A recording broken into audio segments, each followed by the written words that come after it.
এটা সত্য হইতো সেই ক্ষেত্রে এটা জাতীয় পতাকা অবমাননা হইতো, নট রাষ্ট্রদ্রোহিতা।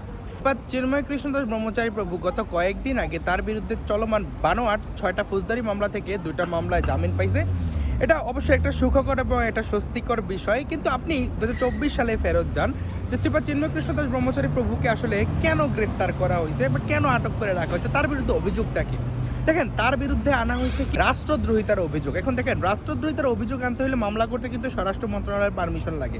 মেট্রোপলিটন যে অফিস আছে তারা কোন এক বিএনপি নেতা সেই মামলা করছে, সেই মামলার প্রেক্ষিতে তাকে একদম মামলা নিয়ে আনিছে। তো চিন্ময় কৃষ্ণ দাস ব্রহ্মচারী প্রভুর বিরুদ্ধে অভিযোগ কি? অভিযোগ হলো তিনি চট্টগ্রামের যে লালদিঘির ময়দানে একটা সমাবেশে বক্তব্য করছেন, সেই সমাবেশ স্থল থেকে 1 কিলোমিটার দূরে চট্টগ্রামের নিউ মার্কেট মোড়ে কে যেন 2টা স্ট্যান্ডে 2টা পতাকা লাগাইছে, এক স্ট্যান্ডে গেরুয়া পতাকা, এক স্ট্যান্ডে জাতীয় পতাকা বাংলাদেশের।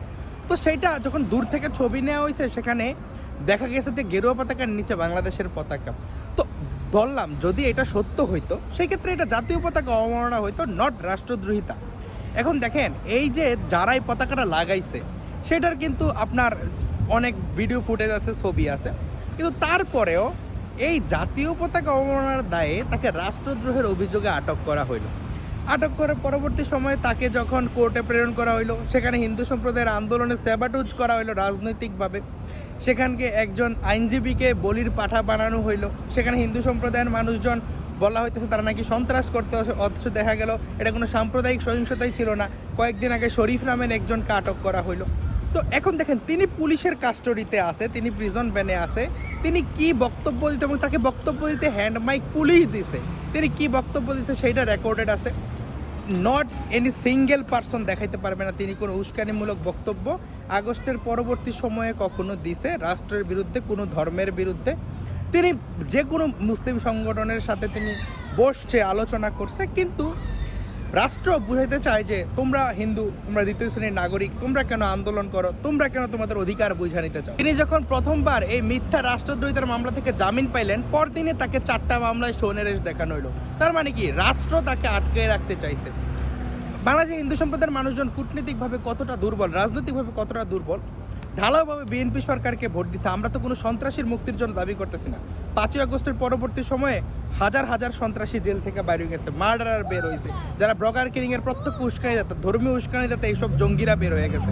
একজন নিরপরাধ মানুষ শ্রীপাদ চিন্ময় কৃষ্ণ দাস যেন সঠিক বিচার পায়, তাকে যেন বিনা বিচারে কালক্ষেপণ করে আটকে রাখা না হয়, সেটা আমরা দাবি করছিলাম বিএনপি সরকারের কাছে। জানি না দিন শেষে কী হবে বা কী হয়েছে, নেহাদের সাথে কী কথা হয়েছে, আপনি সেটা বলেন। মানে হিন্দু সম্প্রদায়ের অবস্থাটা এমন, দেখেন কোটালীপাড়া যে গোপালগঞ্জ 3 আসনে, সেখানে 68% হিন্দু ভোট।